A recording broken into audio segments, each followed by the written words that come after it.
বিয়ের জন্য মেয়ে দেখতে গেছি, পছন্দ হইছে। পরের দিন শুনি মেয়ে বয়ফ্রেন্ডের সাথে পালাইছে। দ্বিতীয় মেয়ে দেখতে গেছি, গ্রামে ঢুকতে পারি নাই। মেয়ের বয়ফ্রেন্ড দল বল নিয়া কইল গাড়ি ঘুরাবি নাকি বাংমু। তৃতীয় মেয়ে দেখলাম, বিয়ে প্রায় কনফার্ম, কেনাকাটাও শেষ।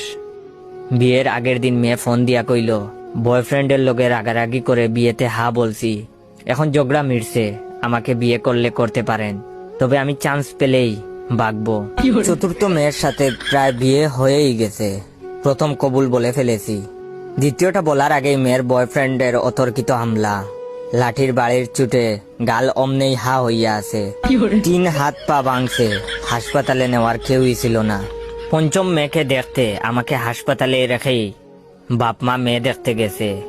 মেয়ের বয়ফ্রেন্ড হাসপাতালে আইসা আমার বাকি পাটাও ভাঙছে। আপনারা আরো অ্যারেঞ্জ ম্যারেজের আশায় বইসা থাকেন, প্রেম কইরেন না। তবে আমি মনে মনে সিদ্ধান্ত নিয়ে ফেলেছি, এই জীবনে আমি আর বিয়ে করব না। তবে আপনারা কমেন্ট করে বলবেন, আমি কি ষষ্ঠ মেয়ে দেখতে যাব নাকি এভাবে সিঙ্গেল থাইকা মরবো।